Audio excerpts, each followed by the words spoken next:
I'm Lucy Nalpathanchel. Today we're listening back to an episode that reflected on 50 years since New Haven's May Day protest back in 1970. This was a day when thousands of protesters gathered on the green in support of members of the Black Panther Party on trial in the city at the time. Today, the legacy of the May Day protest resonates even more strongly. Since this conversation was originally recorded, thousands have gathered around the country to protest the death of George Floyd, who was killed by a Minneapolis police officer. And once again, the New Haven Green has been a gathering place for protesters demonstrating against racial injustice.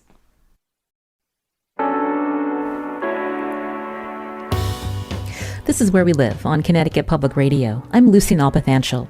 The city of New Haven is known for activism and focus on social justice issues. How did a protest there 50 years ago against the federal government and its targeting of Black Panther Party leaders affect the city's legacy and disparities that still remain in New Haven today?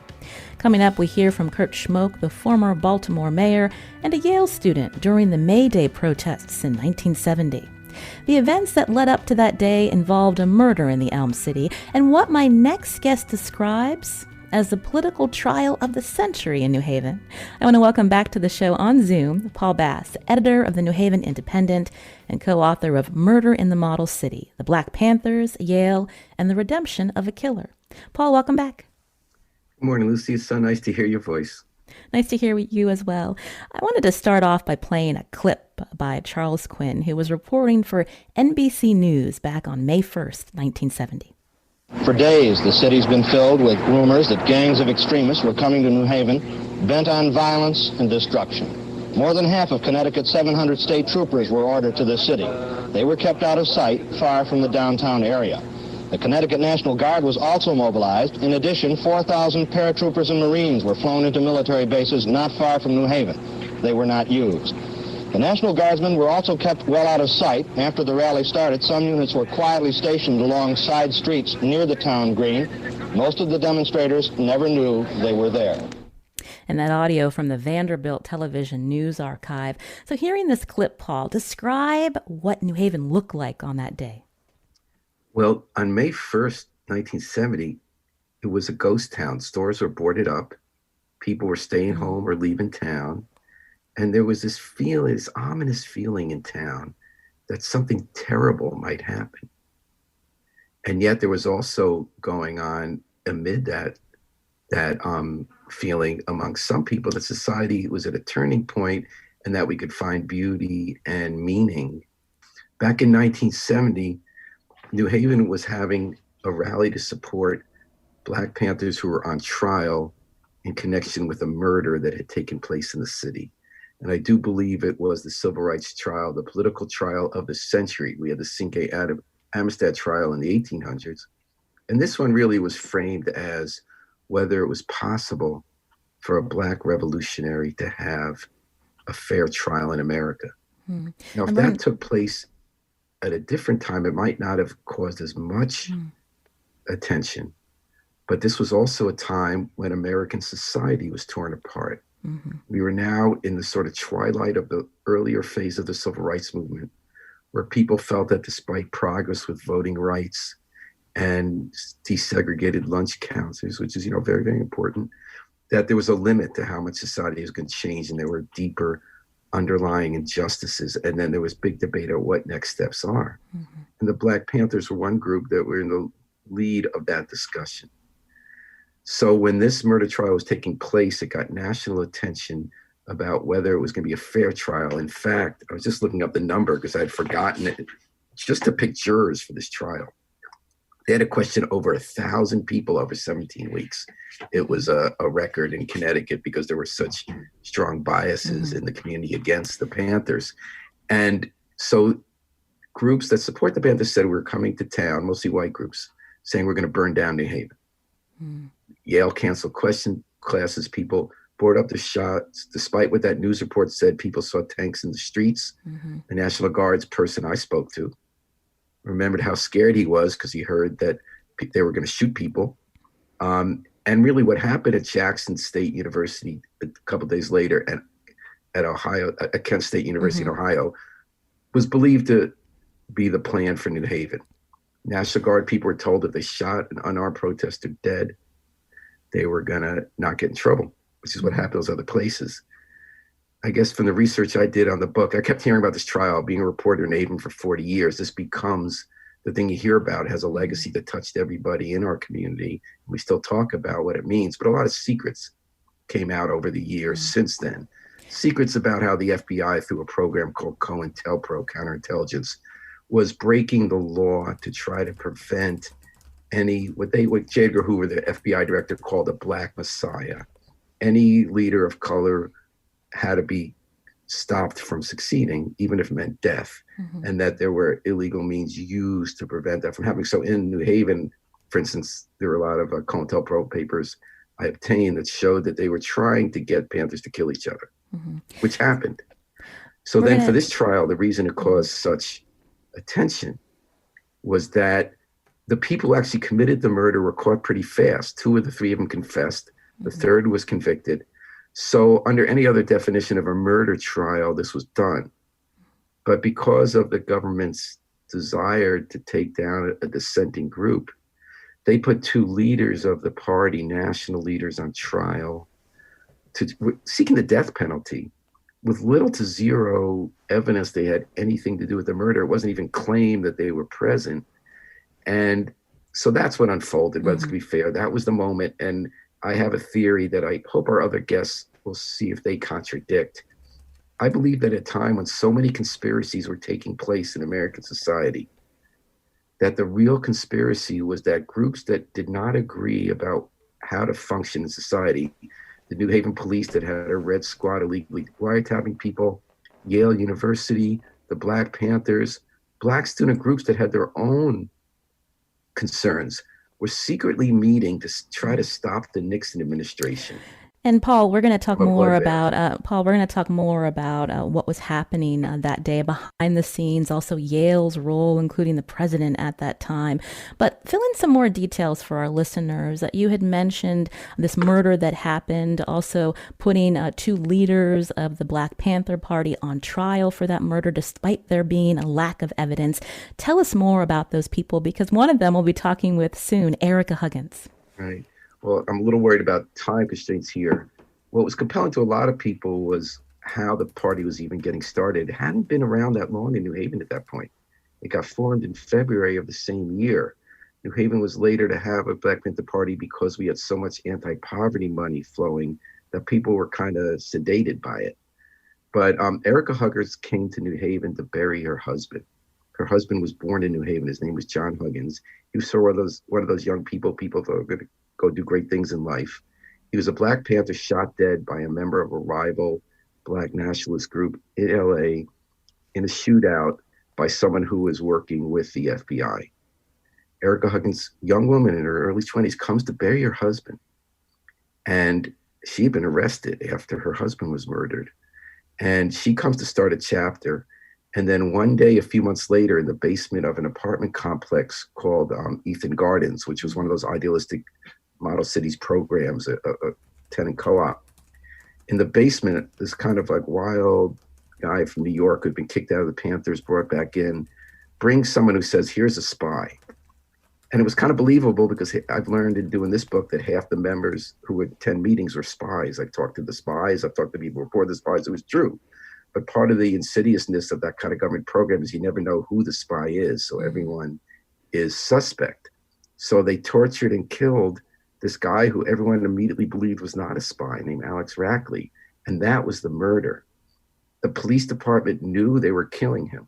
I've talked to the guy who gave the car to the Panthers, who was working as a spy. The police chief at the time wrote about it. They claimed they lost the car when it was driving to a swamp in Middlefield. And they shot him dead and left the body. And then the next day, they raided the Panther headquarters in the middle of the night. One cop went immediately to where a recording of a torture session was kept. So they knew about all that in advance. And that became the case. Bobby Seale was one of the national leaders of the party. He had been in New Haven giving a speech the weekend at the time when the murder occurred. He was at Yale, but he had never actually been physically present or involved in anything that involved what was happening with this, with the victim of this murder torture. So that's what that was the backdrop. So at the time, the FBI under Hoover were really worried about a violent revolution by the Black Panther Party in America. At the same time, radicals worried about silencing dissent. Again, the tension that built up because of this murder trial, as well as what was going on in the rest of the world, including a very unpopular Vietnam War. You mentioned just a few days later, the students that were killed at Kent State. With me today on Zoom, Paul Bass, editor of the New Haven Independent and co-author of Murder in the Model City, The Black Panthers, Yale, and the Redemption of a Killer. We're going to be speaking with Ericka Huggins in just a couple of minutes.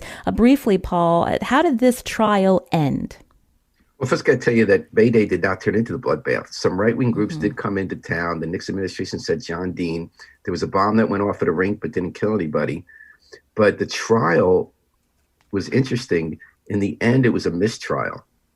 Most people were gonna quit, but there was someone on the jury who wasn't. Who later, Ericka Huggins' attorney, who's now dead, told me that Ericka Huggins had warned against putting this person on the jury, and so it was a mistrial. And the judge, who had a past of making racist comments and was friends with the prosecutors, came and ended up being very sympathetic to Bobby Seale and Ericka Huggins, and concluded that the government had overreached.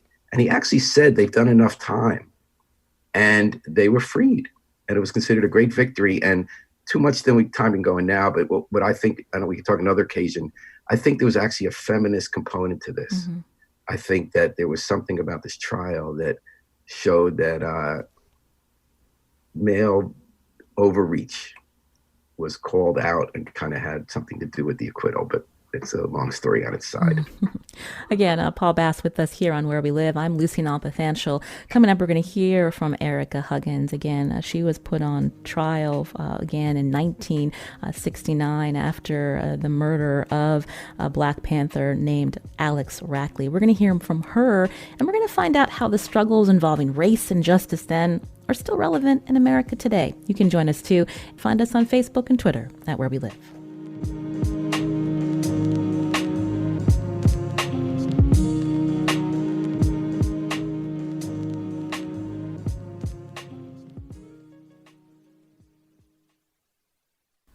We're listening back to our show on the 50th anniversary of New Haven's May Day protests. We recorded this show May 15th, 10 days before the death of George Floyd. This is Where We Live on Connecticut Public Radio. I'm Lucy Nalpathanchel, broadcasting remotely. We just heard from Paul Bass about the events leading up to a very tense and angry day in New Haven in 1970. The Connecticut National Guard and other military were called to the Elm City. The same tension was brewing in other parts of the U.S. On May 1st, 1970, riots were expected in New Haven, but they never came. We're going to hear why that was, but before, let's talk more about the anger from protesters that stemmed from this murder trial of two individuals in the Black Panther Party, co-founder Bobby Seale and the leader of the party's New Haven chapter, Ericka Huggins. Ericka Huggins joins us now via Zoom. Ericka, welcome to the show. Well, thank you, Lucy. Thank you for having me. And Paul Bass, again, is still with us, editor of the New Haven Independent and co-author of Murder in the Model City, The Black Panthers, Yale, and the Redemption of a Killer. So, Ericka, it was interesting researching for this show. Some of us, including myself, not alive at the time when the Panthers were really gathering and growing in the late 60s, early 70s. They were known in popular culture for their militancy, and they used the Second Amendment to advance their goals, to confront police violence. What drew you to the party? Love for the people in my communities drew me to the party. Mm. I didn't come with anger. I do think, though, that if people are treated in a way that is inhumane, it's fine to respond in defense of their humanity. And by that I mean that the programs, the community survival programs that the Black Panther Party started, there were 65 of them over the years. The very first being the monitoring of police abuse and the second and most popular one, and one that I worked with closely, the Breakfast for Children program. And so the violence that I experienced growing up and as a young adult, which drew me to the Black Panther Party, wasn't coming from my communities. Mm-hmm. So, but Lucy, if you don't mind, I want to just say thank you to all of the people who showed up on that day, mm-hmm. and every day, as a matter of fact, during the trial, to support Bobby Seale and I, and all of the other people who were standing for what is right and humane and just. Mm-hmm. And I recognize and have so much gratitude for the fact that I am one of many. So many of the people who were rounded up in these conspiracy trials and arrested and incarcerated still have not seen the light of day. Mm-hmm. And I am so grateful that I am able to be with my children and with the people that I love. So I just wanted to say that. Mm-hmm. And I hope also, though, that I answered your question. Well, it's good to talk with you, Ericka Huggins. I wanted to learn more about the time that you came to Connecticut. It was a traumatic time in your life. Your husband, yes, John Huggins, again, he was a leader in the Black Panther Party, I believe in Los Angeles, was killed. You had a young baby. You yes. came to New Haven to bury him. I believe he was a native of New Haven. What was yes. that time like for you? I was brokenhearted. And another gratitude is to Elizabeth and John Huggins Sr. for welcoming me into their home when I came. I was in one moment on January 17, 1969, when my husband, John Huggins Jr. and Al Prentice Bunchy Carter were assassinated. This too was orchestrated by the FBI's counterintelligence program, as Paul explained. Mm-hmm. And so I came in that moment on that day, I became in one breath a single mom of a 3-month-old, the baby of John Huggins and mine. Mm-hmm. And I became a widow, and I was 21. So I was grieving when I got to New Haven. I did not come to start a chapter of the party. I came to be with family and to be with myself. However, that grieving process was paused when members of the Black community in New Haven and Yale students asked me if I would stay and start a chapter of the party, and I said yes. Mm-hmm. And so what were some of the programs and initiatives that you started or tried to begin in New Haven once you were welcomed into the community? Well, we were, and I really was welcomed, and it was very healing. So there were a group of Bridgeport, Hartford, New Haven, young African-American people who joined the party. And also we were connected with party members in Boston and in New York City and other locations as well on the East Coast. But the programs that we wanted to start were the Free Breakfast for Children program and a People's Free Medical Clinic. And we didn't get very far. I came in January for John's funeral. And then we began in February. And then in May, mm-hmm. we were arrested for conspiring to commit murder. Mm-hmm. And when I say we, there were a huge group of us arrested. Mm-hmm. But those were the programs that were dearest to my heart. And we wanted to do that. In addition, we wanted to be of use like we had been in LA. In the LA office, people came to us for everything. Re-entry from prison, finding out about veterans' rights as, Vietnam vets came back. We even worked with the Black Police Officers Association in Los Angeles. We answered questions about how people could get services. And we talked to people about their own family needs and education and so on. So the Black Panther Party was demonized. And that was partially to do with the way in which the FBI was intending, as the mission of COINTELPRO says, to neutralize us. And COINTELPRO, again, was the FBI counterintelligence efforts used legal measures, again, to surveil members of the Black Panther Party. You talked about what it was like to be rounded up and arrested. Many of you around that time. There was a lot of fear and paranoia before that. That's what led to what happened to Alex Rackley? What led to...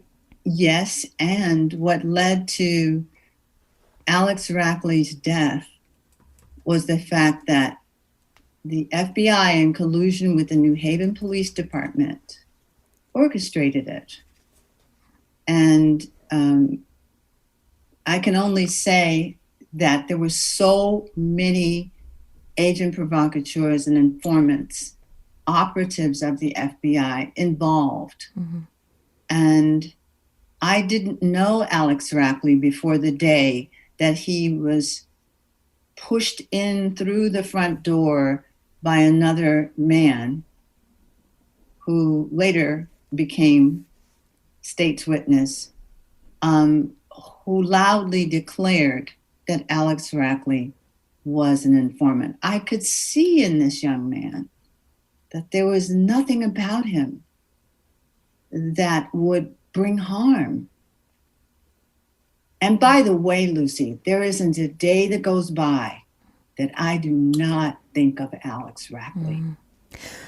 Ericka Huggins is on Where We Live. She's an educator, human rights advocate. She was a member of the Black Panther Party from 1967 to 1982. Also with us is Paul Bass, editor of the New Haven Independent, co-authored Murder in the Model City, The Black Panthers, Yale, and the Redemption of a Killer. Paul, I wanted to bring you back into the conversation. Give us some more context to what Ericka said about the FBI and New Haven police being involved when Alex Rackley was murdered, about the informants and others who were in this as well. Yeah, so during COINTELPRO, it really wasn't an operation that was just to monitor or spy, as you said, Lucy. That was part of it. But they actually had an extensive program of creating problems with the hope of violence. So in New Haven, I had hundreds of pages of FBI documents that showed that they actually try to teach each other how to sound black. I mean, it would be funny if it didn't involve a death. When they write these false flyers, they put flyers up in the black community about how dangerous the Panthers were. They wrote letters from one Panther to another, pretending that male Panthers, that someone had cheated on the other one's girlfriend and had sex with them. In New Haven, COINTELPRO worked in concert with local police department red squads. And that meant the intelligence division of local police departments would share the information and coordinate. So in New Haven, we had a police office that no longer exists on Court Street, where there were 4 machines working 24 hours a day, illegally recording the phone calls of people. It actually started in the 50s to monitor bookies and political radicals, but turned to be all about the radicals. And in the end, there was a federal lawsuit that the city lost and had to pay people out, where they believed that the most people were monitored illegally per capita in New Haven than any other city in the country. And there's a guy named Kelly Moy who still lives in New Haven, who was one of the people sent in by Nick Pastor, who ran the intelligence division, to check out the Panther meetings. And then when the Panthers were going to take Alex Rackley out, They called Kelly for his car. He said, hold on, I'll call you back. And he called Nick. I got this from both Kelly and Nick. I was in the kitchen together. And he said, Nick, should I do it? I think they're going to kill him. And Nick said, give him the car. And then they had 3 people in cars, police department, waiting and watching them as they drove out. I mean, so it was deep. It was war. And, when we look back in history, a lot of people are skeptical that there ever could have been, because the other thing was going on at the time is that worldwide, more than 50 colonialist governments have been overthrown by liberation movements. So it's hard for us to get in the frame of mind of people back then. But that was a time when there was a belief that very intelligent people believed that that could happen here. So that was the whole context to that. The other thing Ericka brought up, the other thing that strikes me 50 years later. So I read a lot of Black Panther newspapers from New Haven at the time when I was doing the book. And I came to realize that a lot of things I cover in New Haven every day for 40 years were actually issues first identified in those local newspapers. We write a lot now of Black Lives Matter, police misconduct. They really were the first to monitor what police did and talk about the power of just watching. They talked about sickle cell anemia before people did. We just opened the Michelle Obama House in New Haven, the first in New England, about drug abuse's toll on the community, hunger. We now have free breakfast everywhere, and the role of women in social movements and in families. So it's kind of interesting to look back at that legacy that way. Ericka Huggins, we now know, and Paul has also told our listeners, again, the government did not have evidence that said that you, or proved that you and Bobby Seale were involved in this conspiracy to murder Alex Rackley. This trial did center on the fact that he was murdered. He was a young man who Black Panther Party members interrogated, tortured, eventually murdered. Again, your voice was on these tapes, also interrogating this young man at the time. Looking back, again, you were a young woman.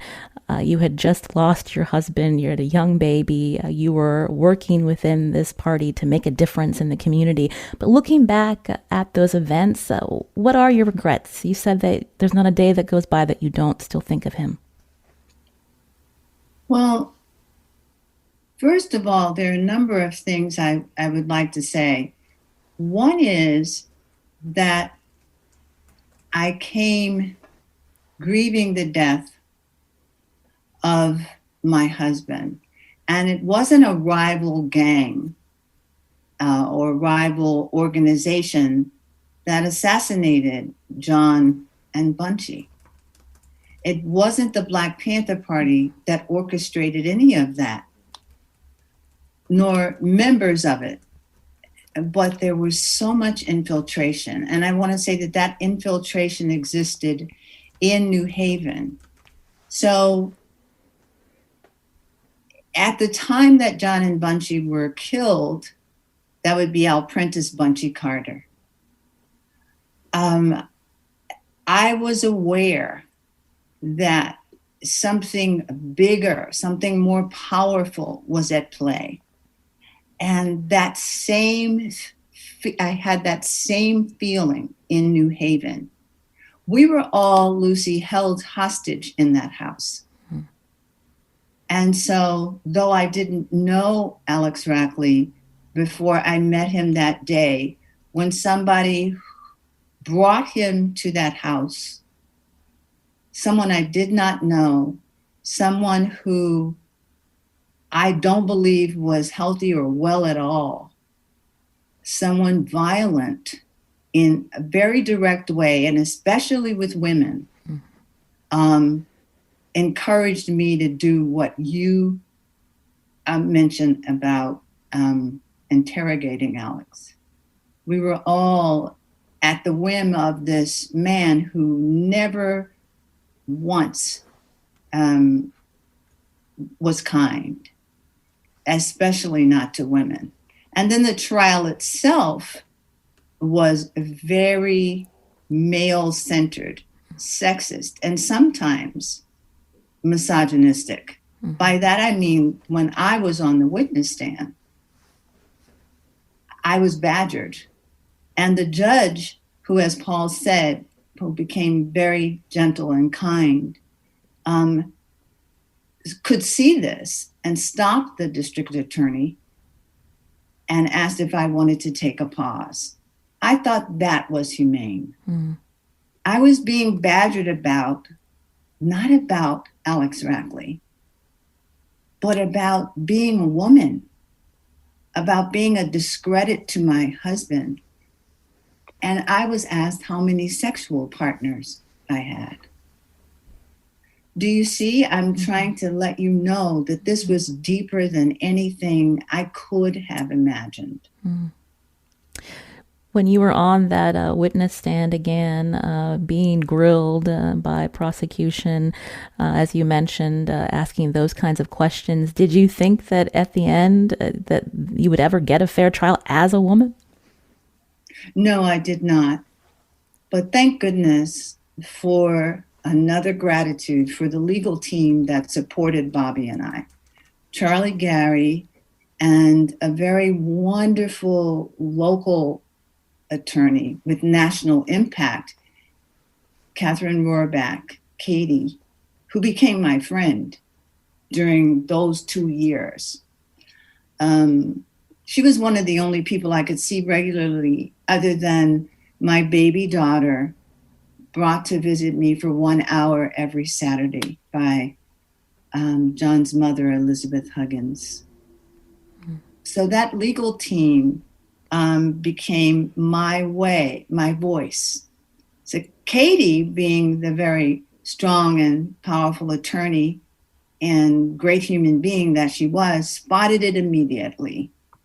And also I told her what it was like to be in that house held hostage by this unfortunately unhealthy man.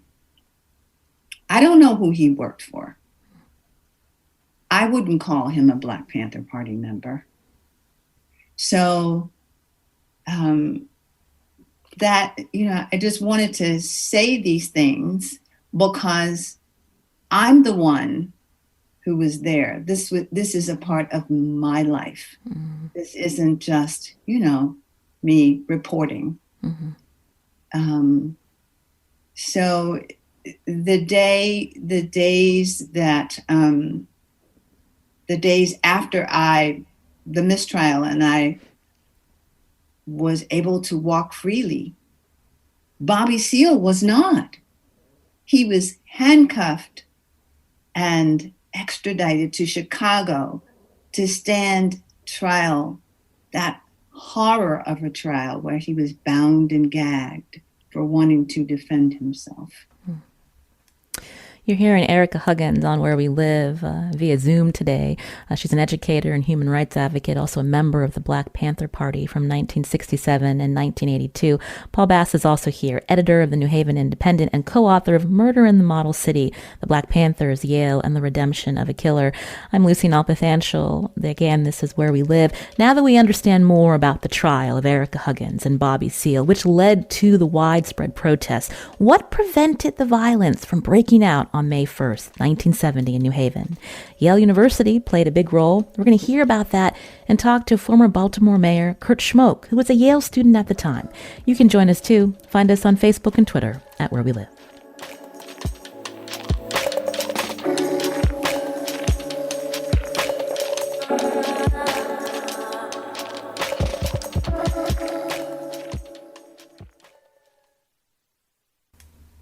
This is Where We Live on Connecticut Public Radio. I'm Lucy Nalpathanchel. Today we're looking back to May Day, 1970, with my guests, Paul Bass, editor of the New Haven Independent, co-author of Murder in the Model City, The Black Panthers, Yale, and the Redemption of a Killer.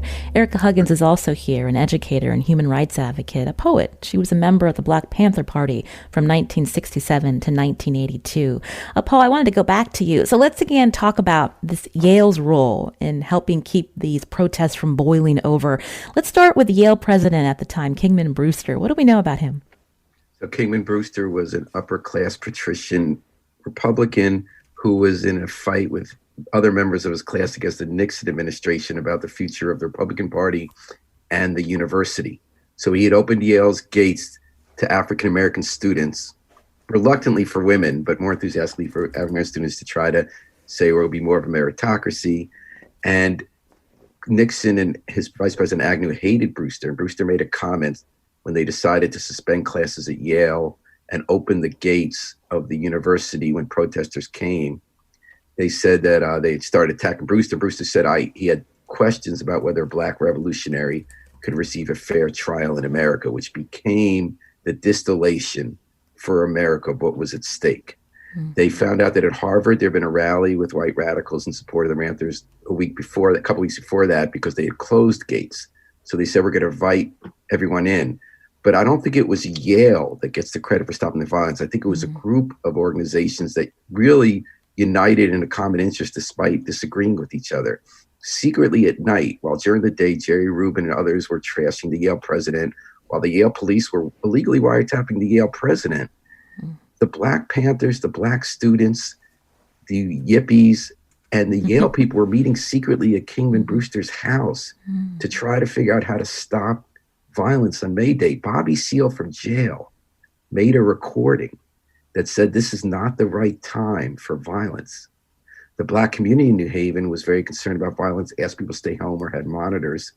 And then when there were moments when real violence could erupt, Doug Miranda, who was from the Black Panther Party, drove a car around into the crowds with Bobby Seale's voice saying now is not the time to commit violence.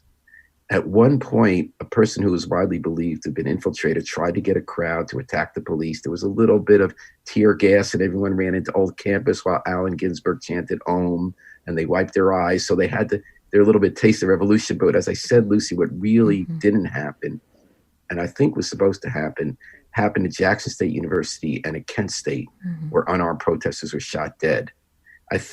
I believe, and this is just a theory now, okay, I gave you facts before.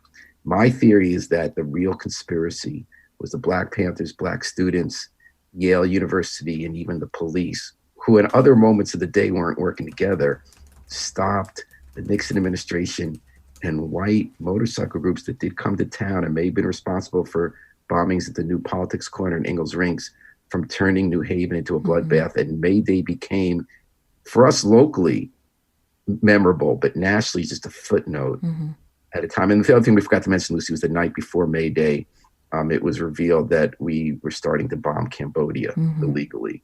And that obviously upped the ante among people who were protesting. Thanks for the context, Paul Bass again. Let's hear from one of the Yale students at the time who helped keep the peace. Joining us now on the phone, Kurt Schmoke, former mayor of Baltimore. He's currently the president of the University of Baltimore. Back then, he was a member of the Yale class of 1971. Kurt, welcome to the show. Well, thank you very much for having me. We heard Paul talk about the Yale students that helped keep the peace. You were one of them, one of the Black student leaders who became an important voice on campus during that time. Talk about your role that day and how you were able, again, to keep it peaceful in the Elm City. Well, I think Paul touched upon some important facts. The student reaction varied. We had students who were fearful and left campus, went home really for that weekend, but many others stayed and wanted to convey a message to those who were coming into New Haven that we were going to welcome them, that we were going to be accommodating and not confrontational. We also had some support from the Yale faculty.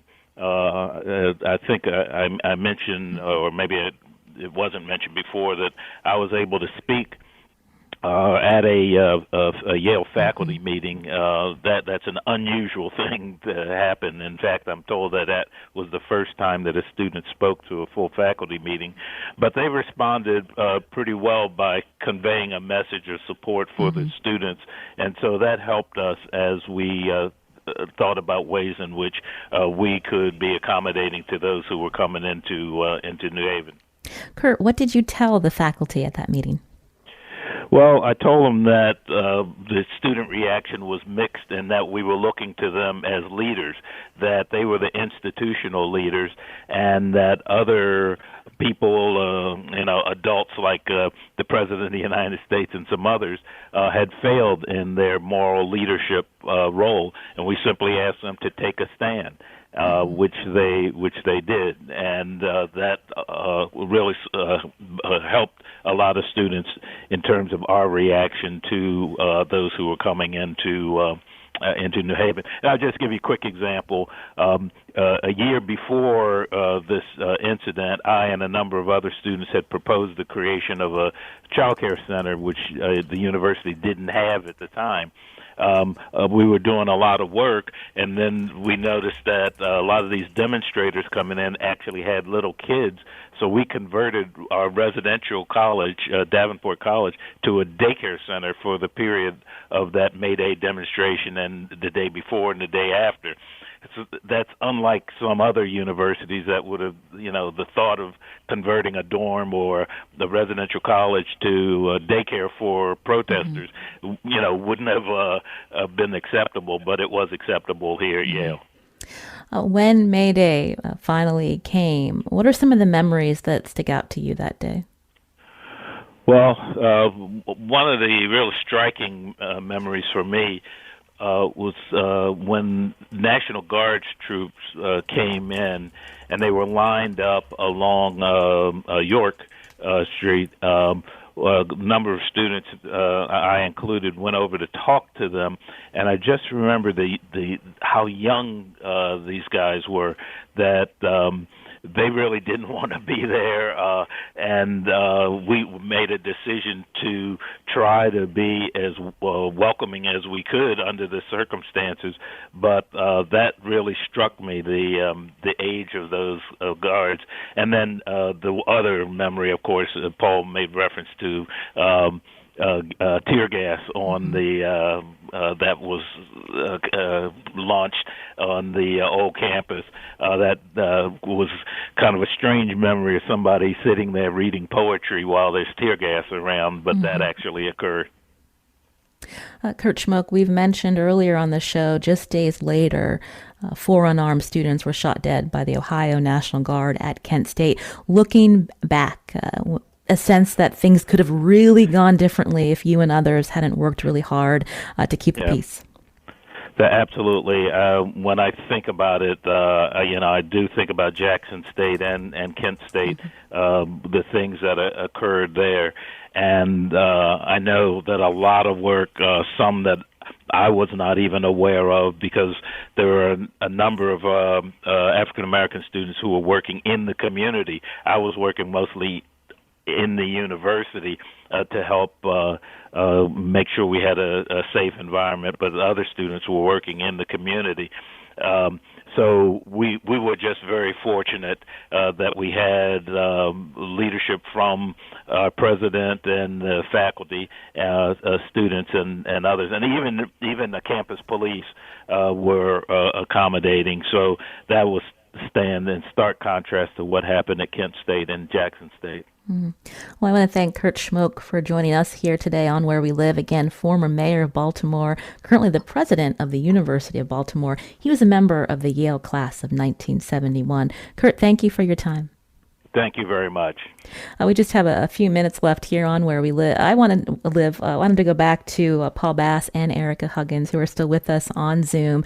Looking back at this time, Paul, and all the reporting that you've done, not only on this particular story, but so much about New Haven, what is the legacy of May Day and the Panther trials that happened in New Haven back then?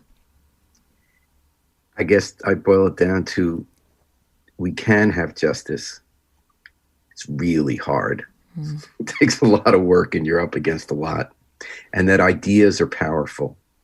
When people really think about that appear in New Haven, when they think about that period, especially people I know in the Black community, the idea of pride, of standing up for yourself unapologetically and demanding justice is such a powerful message, and that it survives some of the toughest times we can live in. Ericka Huggins, I believe you went back to California after this period was over. Talk a little bit about what you see today when we think about how systemic racism still continues, still structural issues around our country.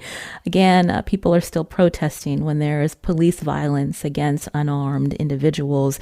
We still see the effects of mass incarceration. How do you reflect on all this? I reflect on it every day, Lucy. However, I do so with something that I learned when I was incarcerated, that my attitude toward all of it has to be focused on uplifting people who may be suffering with all of this information, this daily information. And before I forget, I don't want to forget, I want to thank Kurt Schmoke for being there, doing what he did in New Haven on May Day, but also for all of the work he's done in his life. So back to your question about now, one of the things that I remember being on trial in New Haven, particularly during the jury selection, is that the United States was on trial, that there are systemic inequities that have been there since the inception of the United States, and they haven't been,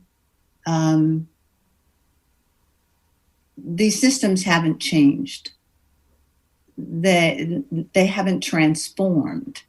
They have changed incrementally. I think that what we see, for instance, now that the news is given us because of community support, what really happened with Ahmaud Arbery as an example. I'm sorry that he is just one of the many. But no person should have to exist in their own neighborhood and be in fear of their life as they're running, as they're walking, as they're living. And so once again, we have an opportunity now that we're slowed down to look at these systems and not just complain about them, but offer our individual humane support in some way that works for all of us.